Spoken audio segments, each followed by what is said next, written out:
Good morning, everyone, and welcome to Activities for People Living at Home with Dementia.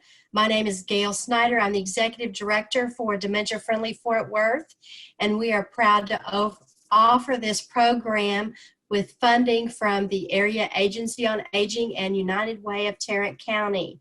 This is a recorded program and is made available through a YouTube channel for future play. And today we have Brook Wood from Civitas with us, and we are doing The Price is Right 1990 style. Brook, let's get started. All righty, let me get my screen shared. I haven't let you do that yet. I missed a step. It allowed me to click it, so I thought it was going to let me. There you go. There you go. Sorry about that. No, you're okay. All righty. 1990s version of The Price is Right. Are y'all able to see my screen? Yes, ma'am. Yes. Perfect. Okay, so rules of the game. Patrick, you've played with us before, so I know you probably remember the rules of the game, but we're going to guess how much the prices of these items were in the 90s. Closest guess without going over the price wins, and player with the most points and wins. And then we'll follow that up with some facts about the 90s, some reminiscing history on the 90s. So our very first item up on the showcase is a Furby. I don't know if y'all have seen these or remember these. They're kind of creepy to me, but these are a little toy for the kids. So the Furby, which is an animated character that is able to blink and talk, to the little children who have them, was invented in the 90s. So what do y'all think the price of the Furby was in the 90s? $4. $4. Gail, what is your guess? I'm going to say $6.75. I hate to tell y'all, but y'all are going to be awfully surprised by this one. I was in shock by it. So the price was $35. Wow. I know. And the little Furbies are like this big. They're not even that big. So I was reading on it. The Furbies came out in 1998. So they originally retailed for about $35 upon release, but they sold so well that by the time Christmas came around, they drove the prices up to almost $100 for a Furby. Wow. I think some parents were spending a lot of money on these toys, but yeah, they were very, very popular, and they still make them today. I know I see them in Walmart occasionally still, and they, have colors and different things like that now. But yes, they were a very, very popular new toy, and I think, I imagine that this was probably one of the first toys that was able to kind of like talk to you and kind of have those reactions and stuff. So I think that might have driven the price a little bit and caused some children to ask for them even more. So my kids were in the prime age for those. My kids never had that. So yeah, because they probably cost $100. That was a lot of money. Yeah. But I think they probably thought they were kind of creepy too. They are. I think they are a little bit, yeah, because they blink at you and everything, and they just don't look that pretty, in my opinion. All right, our next item is, this one's an interesting one. So just a gallon of gas. How much do you think that an average gallon of gas cost in the 90s? In the 90s. $3. $3. Okay. Gail, what do you think? I'm going to say $1.95. $1.95. Gail, that's more than gas is today. So it's $3. That's true too. So a gallon of gas cost $1.15. So I filled up my tank yesterday, and I've driven by a bunch of gas stations this morning, and I was looking, and most of them were around $1.89 for a gallon of gas. So the highest national average price for a gallon was $4.11. That was back in 2008, according to the AAA. I remember whenever it was, around that $4 and everybody was thinking that it was going to get to $5 and everything. And then go ahead. During the time when it was $4 and over a gallon, I drove 100 miles a day round trip to work. Oh my gosh. So you felt those $4 every day. And I had an SUV. Oh, so you were eating up the gas. So my gas bill was astronomical that year. Wow. Yeah. Yeah. And I know, during this whole COVID pandemic, there's gotten to a point where gas prices dropped so low because nobody was driving initially that they were paying to have the distributors, take the gas because they didn't have the capacity to hold all of it anymore. I think they were paying around $40 a barrel or something similar to that. So, yeah, it's been kind of a whirlwind. It goes up and it goes down. So, all right. Our next item is, is that the next one? All right. So this is the Mac. We talked about the Apple products a couple of weeks ago, whenever that first one that kind of looked like a typewriter came out. And so this is one of the versions that they had in the 90s. I believe this is 96 or 98. That they had for the computer. So it's fully encased computer. It has the mouse, the keyboard, the whole shebang. How much, Gail, why don't you go first this time? I think Patrick went first the last couple of rounds. What do you think the Mac cost? This desktop Mac.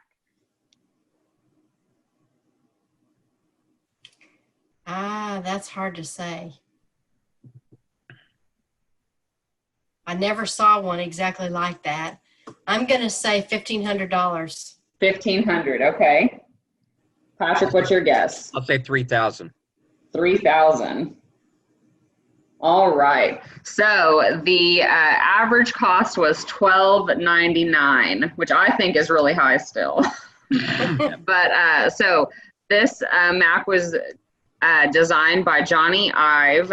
It distills the self-essence of the Mac in a single self-contained enclosure, much in the same vein as the original Macintosh, while ditching the 3.5-inch floppy disk drive, considered a bold move ahead of its time, especially since Apple was instrumental in bringing that format to the public consciousness in the first place. So this one didn't have the capacity for a floppy disk in it.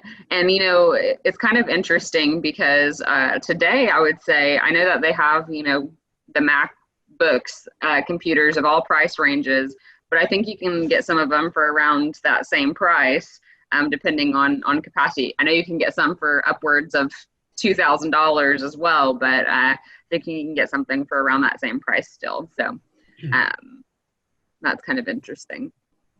All right. Our next item is, okay, this is our car one where we guess the order of the numbers. So now I'm pretty sure, I hope I didn't get the wrong picture because I saw a couple of different cars pop up whenever I Googled this car, but I'm pretty positive that this is the 1996 BMW 328IS. I'm crossing my fingers hoping that I'm not embarrassing myself. But it is? Okay. So what do y'all think the price of this car I know the price of the 1996 BMW IS, so at least if the picture's not right, I have the price right, but what do y'all think the price is with these numbers? So unscramble the numbers. We have 79280. What do you think the price of this car was in 96?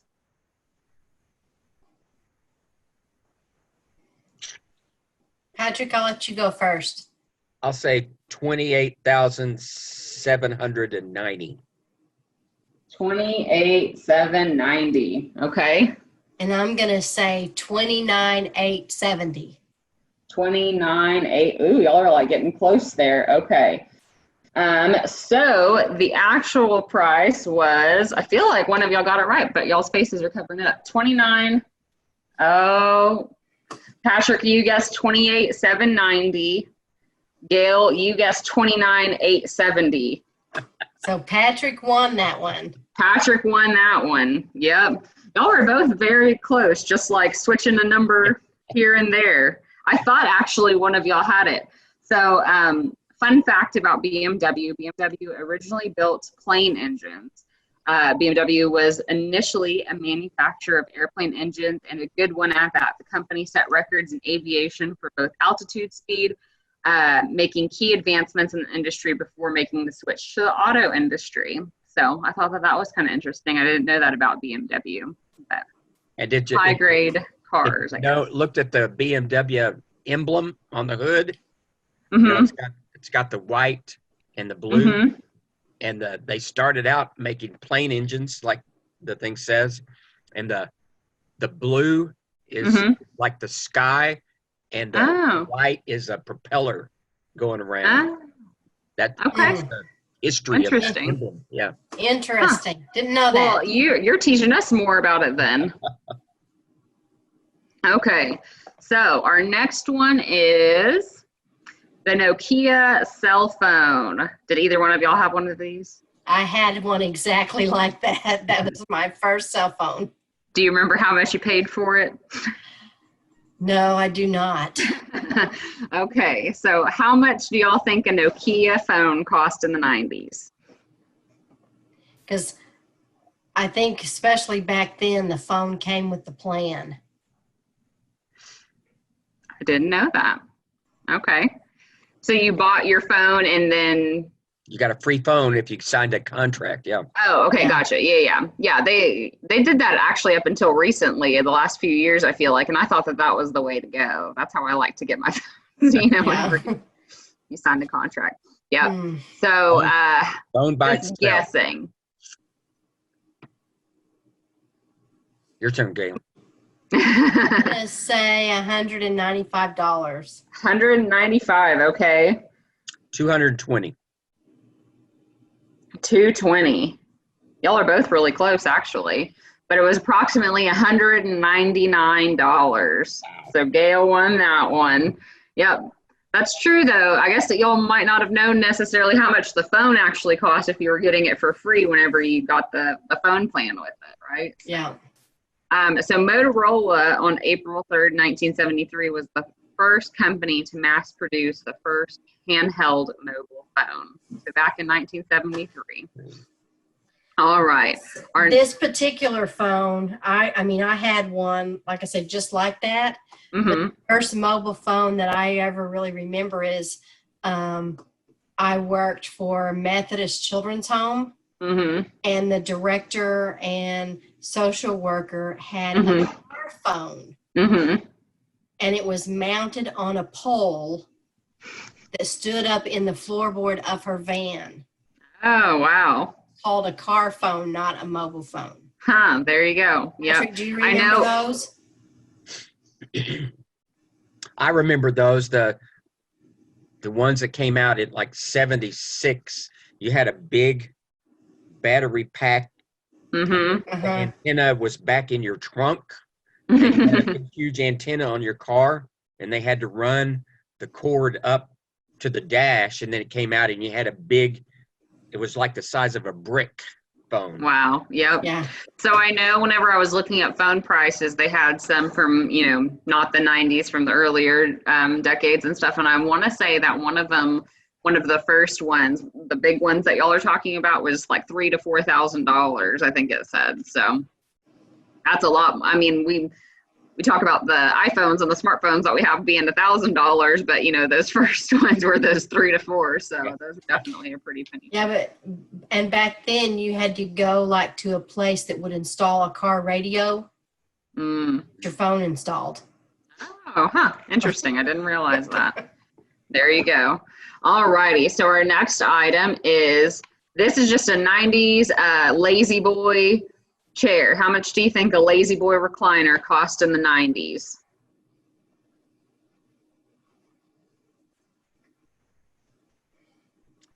$250. $250. Okay, Gail? I'm going to say $225. $225.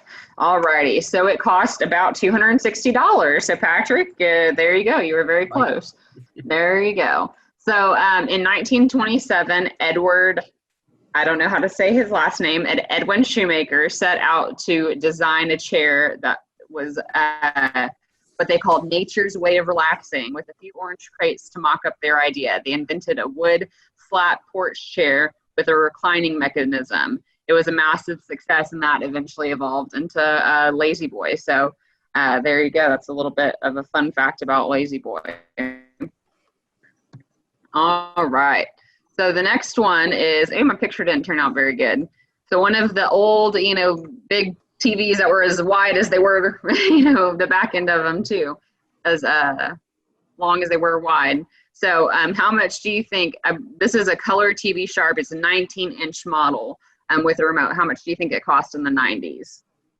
Looks like it's got a VCR with it too. That one did, yep.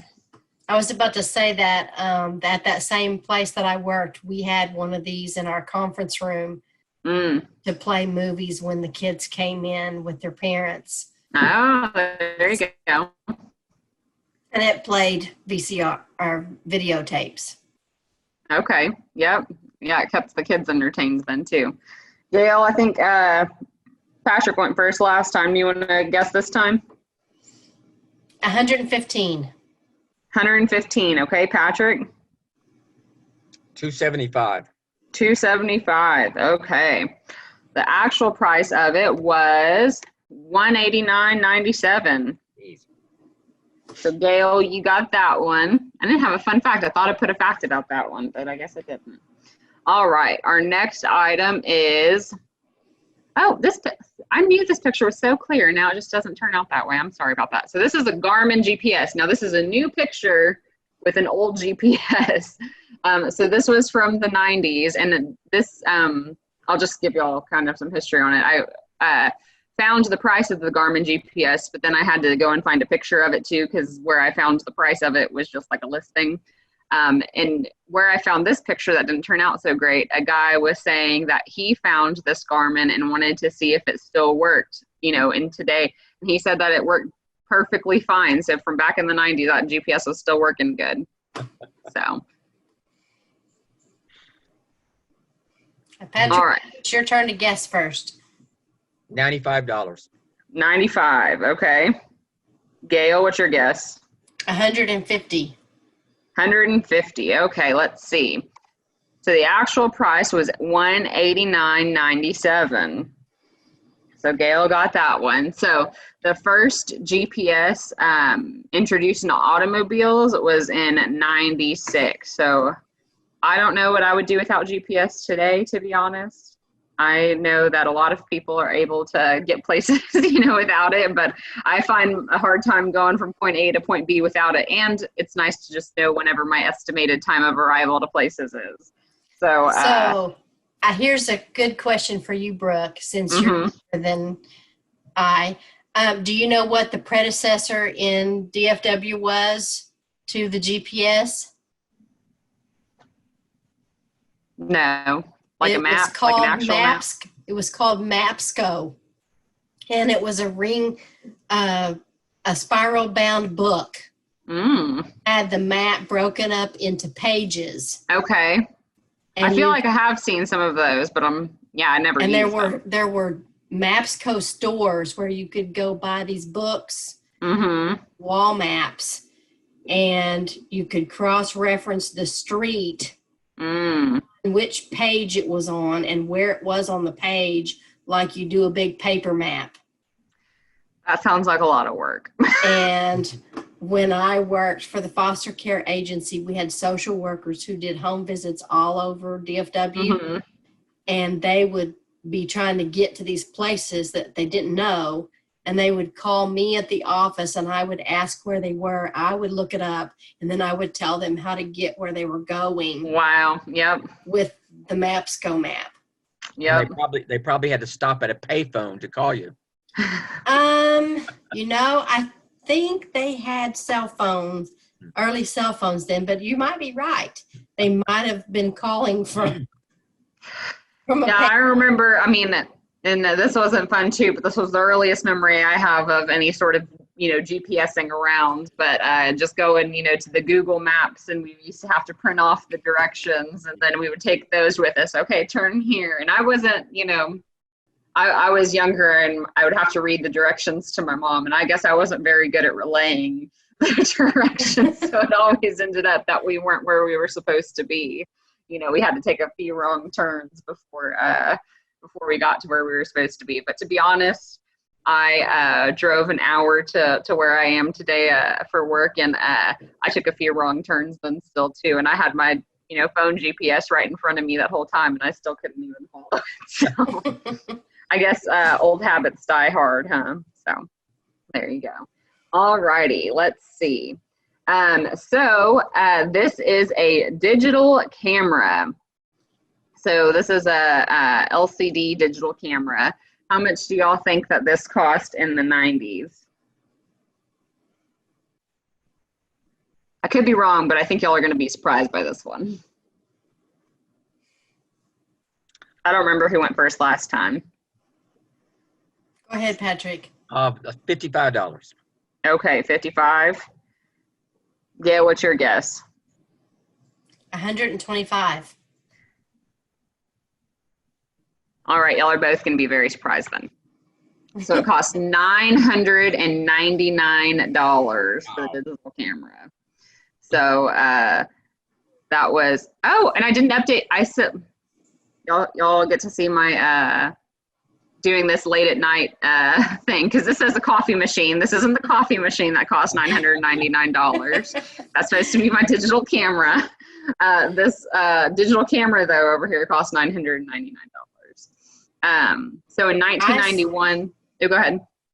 I started to guess somewhere between $300 and $500, but yep, it's ended up basically $1,000. Mm-hmm. Yep. So in 91, Kodak was the first commercially available digital camera with a 1.3 megapixel sensor. So I think what I was reading is, they had digital cameras before that, but this was the first commercially available one to the public. So, yep, not the coffee machine that cost $999, but this digital camera did. So there you go. All right, let's see. I don't know if that was our last one or not. Nope, I think this is our last one. So this is the Super Nintendo video game set. How much do y'all think that this cost in the 90s?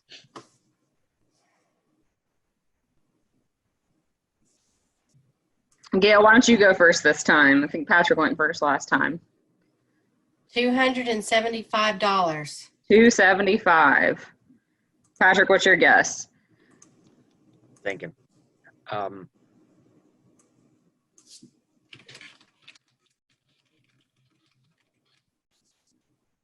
300. 300. I don't remember what this one cost, so we're all going to be in to surprise, I guess. All right, this one cost $159. I thought I had a fun fact on this one too. Maybe I just didn't save it. So this Nintendo set was very popular, and I believe came out in 91 from what I remember. I could be wrong on that. But I remember, I think for this one, you put the cassettes in at the top of it. So this was one of the really popular Nintendo game systems out today. And, today video gaming has definitely increased. I don't play video games myself, but I know that, my stepdad plays video games at night whenever everybody is asleep and things like that. It's become a mega industry, and they even started doing esports now. So that's been kind of interesting. Doing what? Esports, where they have competitions. Yes. Over the video games and everything. There's a big industry. It's like conventions, and they have teams and they make mega millions of dollars. Yep. This is a little bit interesting. So my little brother, since he's about 20, 21 right now, but since this pandemic and sports have pretty much shut down, he has they've started doing kind of with that esports. They have, those football video games. Well, they, get two people to play teams, as different sports teams. Just for example, the Texans and the Cowboys, and then they have a matchup together. Well, he's turned to starting to just watch people play that and cheering on a team. So I thought that was kind of funny that during the pandemic he's doing that. I was like, oh, that's not my cup of tea, but I guess it's somebody's watching other people play video games. But anyway, alrighty. So that was our last one. Y'all are both winners. Great job. I think Gail might have bumped out Patrick a little bit, but y'all both did really good. So we, as always, have some fun facts from the 90s. So our first fun fact is from 1990. I thought that this one was kind of interesting. So in 1990, one of the most completed T-Rex fossils is found in South Dakota and is named Sue after the paleontologist that discovered it. And this is a picture of Sue. So that was one of the most completed T-Rex fossils that was found. And I know even in the Fort Worth area, they have, is it called Fossil Creek? That they have some different fossil things there. So there's a fossil rim down in Glen Rose. Fossil, maybe that's what I'm thinking of. Yeah, but that I thought was kind of interesting. In 1992, the Mall of America opened. Have either of y'all ever been to the Mall of America? Yes. Have you ever? Is been? it great? I've been there once. And was it amazing? No, too many people. It was just huge, amazing. I worked for American Airlines, and we flew up there one morning and spent the whole day, and then flew back in the evening, and you could literally spend the whole day and not see it all. Wow. I was supposed to be going to Minnesota for a wedding during all of this, but then it got canceled, and that was what we were planning on doing one day, was going to the Mall of America, before the wedding. So I haven't ever been, but maybe one day we'll get to redo that trip. So I thought that was really cool, though. It's all right. Take all day to do it, because you'll. Okay, I'll plan the whole day. Maybe I'll plan a day and a half. So, yeah. All right. So in 1993, NAFTA is signed into law. So I thought that was pretty cool. And in 1995, the American space shuttle Atlantis docks with the Russian Mir space station for the first time.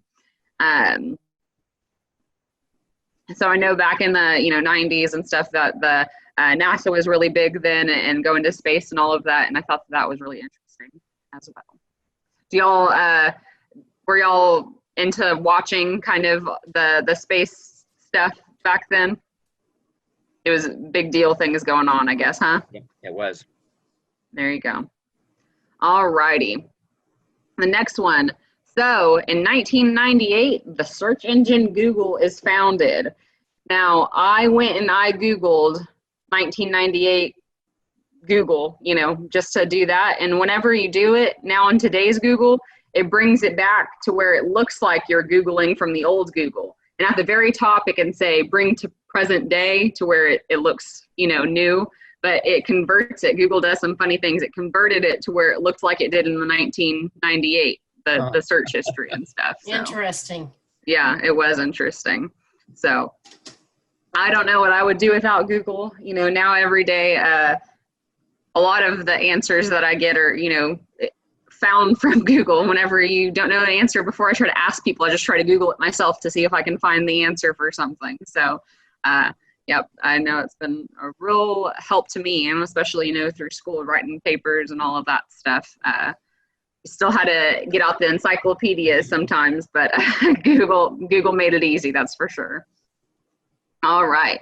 In 1999 was President Bill Clinton's impeachment proceedings. Obviously, this is a lot newer of a picture than him from 1999, but that was then. And that was the last of our fun facts. So those are some different things about the 90s, and hopefully maybe some of those items. I know, Gail, you had the cell phone you mentioned, and y'all had the TV in your conference room, so maybe it brought back some different memories and everything like that from the 90s as well. So thank y'all for having me today. That was fun. Yeah. And you'll have cookies to look forward to tomorrow. we had some different items than some of the stuff we've had so far. There you go. Yep, for sure. All right. So tomorrow is Cookie Conversations, Hey, We are making chocolate chip cookies, so don't forget to join us at 10:30 tomorrow morning. okay. Thank y'all. Have a So, great day. Patrick, you can't stay up till 3 o'clock. I know. There you go. I'll go to bed early. Okay. Have a great hold on. day. All right. Have a great day. All right. Bye. Bye.